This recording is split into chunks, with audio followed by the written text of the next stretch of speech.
ತೊಂದರೆ ಕೊಟ್ಟಾಗ ಅವ್ರು ನೋಟಿಸ್ ಕೊಡ್ತಾರೆ, ಪೊಲೀಸ್ ಸ್ಟೇಷನ್ಗೆ ಬರ್ತಾರೆ, ಡಾಕ್ಯುಮೆಂಟ್ಸ್ ಕೊಡ್ತೀವಿ ಅಂತ ಹೋಗ್ತಾರೆ, ಒಂದು ತಿಂಗಳಾದ್ರೂ ತಂದು ಕೊಡೋಲ್ಲ.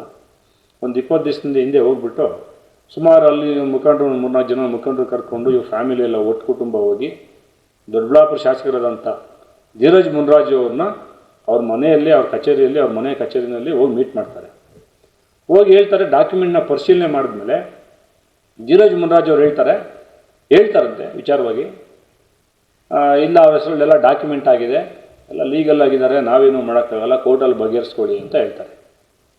ಆ ವಿಚಾರದಲ್ಲಿ ಇಲ್ಲ ನಮಗೆ ಮರ್ಯಾದೆ ಹೋಗ್ಬಿಟ್ಟಿದೆ, ನಾವು ನಿಮ್ಮ ಕಾರ್ಯಕರ್ತರೆ, ನಾವು ನಿಮ್ಮ ಕೆಲಸ ಮಾಡಿದ್ದೀವಿ, ನಮ್ಗೆ ಏನಾದರೂ ಮಾಡಿ ಸ್ವಲ್ಪ ಸೆಟಲ್ಮೆಂಟ್ ಮಾಡಿಸ್ಬೇಕು ಈ ವಿಚಾರದಲ್ಲಿ, ನಮ್ಮ ಮರ್ಯಾದೆ ಹೋಗ್ತದೆ ಅಂತ ಹೇಳಿದಾಗ ಅವ್ರೇನೋ ಕಾಂಪೌಂಡ್ ಹಾಕೋಕ್ಕೆ ಬಿಡಬೇಡ್ರಿ, ಇನ್ನೆಲ್ಲ ಆಗೋದು ಆ ಕಡೆ ಆಗ್ಬಿಟ್ಟಿದೆ, ಇನ್ನು ಕಾಂಪೌಂಡ್ ಹಾಕ್ಬಿಟ್ಟು ನಿಮ್ಗೆ ಸೆಟಲ್ಮೆಂಟ್ ಆಗಲ್ಲ, ಕಾಂಪೌಂಡ್ ಹಾಕಿ ಬಿಡಬೇಡ್ರಿ, ಅದೇನೋ ಬಂದು ಅವ್ರು ಸೆಟಲ್ಮೆಂಟ್ ಮಾಡೋಣ ಅಂತ ಹೇಳಿ ಕಳಿಸ್ತಾರಂತೆ ಅವ್ರಿಗೆ, ಯಾರಿಗೆ ನಮ್ಮ ಆಪೋಸಿಟ್ ಅವ್ರಿಗೆ.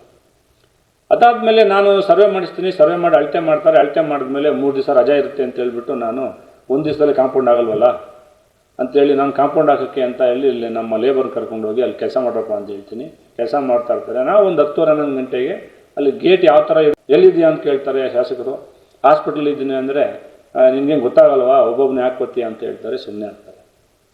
ಸಡನ್ನಾಗಿ ಏಕಾಏಕಿ ರಾತ್ರಿ 7 ಗಂಟೆಗೆ ಅವ್ರ ಮುಖಂಡರು ಫೋನ್ ಮಾಡ್ತಾರೆ, ಒಂದು 2-3 ಜನ, ರಾಜಿ ಮಾಡ್ಕೋ, ಇಲ್ಲಾಂದ್ರೆ ನಿನ್ನ ಮೇಲೆ ಕೇಸ್ ಆಗುತ್ತೆ, ಹಾಗೆ ಹೀಗೆ ಅಂತಲೂ ಹೇಳ್ತಾರೆ. ನಾನು ಅದ್ರ ಬಗ್ಗೆ ತಲೆ ಕೆಡಿಸ್ಕೊಳ್ಳಲ್ಲ. ಆದರೆ ಸಾಯಂಕಾಲ 7:30-8 ಗಂಟೆಗೆ ಮಾನ್ಯ ಶಾಸಕರು ಅಲ್ಲಿ ಶಾಸಕರ ಮುಖಂಡರು ಶ್ರೀರಾಮನಹಳ್ಳಿ ಪ್ರಸನ್ನ ಅಂತಿದ್ದಾರೆ, ಅವ್ರ ನಂಬರ್ ಫೋನ್ ಮಾಡಿ ಕೊಡ್ತಾರೆ ಪೊಲೀಸ್ನವ್ರಿಗೆ. ಶಾಸಕರಿಗೆ ಖುದ್ದಾಗಿ ಮಾತಾಡಿ ಅವ್ರಿಗೇನು ಸೆಕ್ಷನ್ಸ್ ಹಾಕಿದ್ದಾರೆ ಅದೇ ಸೆಕ್ಷನ್ಸ್ ಹಾಕಿ ಅವ್ರ ಮೇಲೆ FIR ಮಾಡಿ, ನೀವು ಅದೇ ಸೆಕ್ಷನ್ಸ್ ಹಾಕಿ ಅವ್ರ ಮೇಲೆ FIR ಮಾಡಬೇಕು, ಅವ್ರ ಮೇಲೆ FIR ಮಾಡಿದ್ರೇ ಇಲ್ಲಾಂದರೆ ಅದು ಚೆನ್ನಾಗಿರಲ್ಲ ಅಂತೇಳಿ ಅವರ ಒಂದು ಭಾಷೆಯಲ್ಲಿ ವಕೀಲರು ಶಾಸಕರ ಭಾಷೆಯಲ್ಲಿ ಅವ್ರಿಗೆ ಹೇಳ್ತಾರೆ. ಮತ್ತು ನಮ್ಮನ್ನೇ A1 ಮಾಡಬೇಕು ಅಂತಲೂ ಹೇಳ್ತಾರೆ ಅಂತ ಗೊತ್ತಾಗಿದೆ ನನಗೆ. ಈ ವಿಚಾರವಾಗಿ ನಮ್ಗೆ ಹಲವಾರು ಮುಖಂಡರು ಹೇಳಿದ್ರು ಕೂಡ ನಾನು ನಂಬಲಿಲ್ಲ. ಜೊತೆಗೆ ಇದ್ದೀವಿ, ನಿಷ್ಠಾವಂತ ಕಾರ್ಯಕರ್ತನಾಗಿದ್ದೀನಿ, ನಾನು ಕಷ್ಟ ಬಿದ್ದು ಕೆಲಸ ಮಾಡ್ತಾಯಿದ್ದೀನಿ, ನಾವು ನಿಯತ್ತ ದುಡಿತಾ ಇದ್ದೀವಿ ಪಕ್ಷಕ್ಕೋಸ್ಕರ.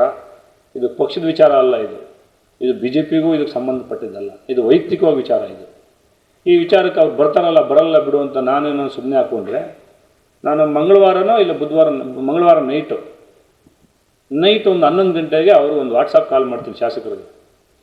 ಏನು ಸರ್ ಇದು ಈ ಥರ ನಿಮ್ಮ ಹೆಸರು ಬರ್ತಾ ಇದೆ, ಹಿಂಗೆಲ್ಲ ಮಾಡ್ಬೋದಾ ನೀವು ಅಂತ ಕೇಳಿದಾಗ, ಎಲ್ಲ ಅದು ನಾನೇ ಫೋನ್ ಮಾಡಿ ಮಾತಾಡಿದೆ, ಅದು FIR ಆಗಿ ನಿಜಾನೇ, ಅವರೆಲ್ಲ ಬಂದು ನನ್ನ ಹತ್ರ ಕೇಳ್ಕೊಂಡಾಗ ಅದು ನಾನು ಮಾಡಲೇಬೇಕಾಯಿತು, ಆಯ್ತು ಏನೋ ಒಂದು ರಾಜಿ ಮಾಡ್ಸೋಣ ಬಿಡಿ, ಅವ್ರನ್ನ ಕರೆಸ್ತೀನಿ, ನೀವೇ ಕುತ್ಕೊಂಡು ರಾಜಿ ಮಾಡ್ಕೊಳ್ಳಿ, ಬಗೆಹರಿಸ್ಕೊಳ್ಳಿ ಅಂತ ಹೇಳ್ತೀನಿ. FIR ಮಾಡಿಸ್ಬಿಟ್ಟು ನಾವು FIR ನೀವು ನಮ್ಮ ಮೇಲೆ ಅವ್ರ ಮೇಲೆ FIR ಮಾಡಿಸ್ಬಿಟ್ಟು ರಾಜಿ ಮಾಡ್ಕೊಳ್ಳೋದು ಏನಿದೆ ಸರ್?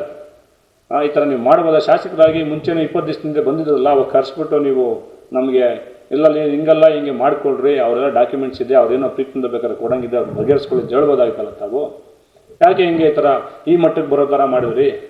ಅದೆಷ್ಟು ಸಡನ್ನಾಗಿ ಗಲಾಟೆ ಆಗಿದೆ, 5 ನಿಮಿಷಕ್ಕೆ ಹೆಂಗೆ ಮೀಡಿಯಾ ಹೋಗ್ತದೆ, ಅದೆಷ್ಟು ಬೇಗ ವಿಡಿಯೋಗಳೆಲ್ಲ ಹೋಗಿ ಮೀಡಿಯಾದಲ್ಲಿ ಟೆಲಿಕಾಸ್ಟ್ ಆಗುತ್ತೆ, ಏನಿದೆ ಅರ್ಥ? ಇದು ಹಿಂದೆ ಯಾರಿದ್ರು, ನೀವೆಲ್ಲ ಸಪೋರ್ಟ್ ಮಾಡಿದ್ರೆ ಈ ಮಟ್ಟಕ್ಕೆ ಬರ್ತದ ಅಂತ ಹೇಳಿದಾಗ, ನೀವು ವಕೀಲರಿದ್ದೀರಿ, ನೀವು ಕೋರ್ಟಲ್ಲಿ ಬಗೆಹರಿಸ್ಕೊಳ್ಳಿ, ಆಗೋಗಿದೆ ಅಂತ ಹೇಳ್ತಾರೆ. ನಾನು ಅವ್ರಿಗೆ ಒಂದೇ ಮಾತು ಹೇಳ್ತೀನಿ, ದಯವಿಟ್ಟು ಈ ಥರ ಕಾರ್ಯಕರ್ತರು ನಿಮ್ಮ ಜೊತೆ ಇಂಥ ನಿಷ್ಠಾವಂತ 100 ಜನ ಅವರ ದೊಡ್ಡಬಳ್ಳಾಪುರ ತಾಲೂಕಲ್ಲಿ ಬೇರೆ ಜನ ನಿಮ್ಗೆ ಎಲೆಕ್ಷನ್ ಟೈಮಲ್ಲಿ ಬಂದು ಪಾಪ ಅಷ್ಟು ಜನ ಬಂದು ಒಂದಷ್ಟು ಜನ 150-200 ಜನ ಯುವಕರು ಬಂದು ನಿಮ್ಗೆ ಕೆಲಸ ಮಾಡಿದ್ದಾರೆ ನ್ಯಾಯಯುತವಾಗಿ.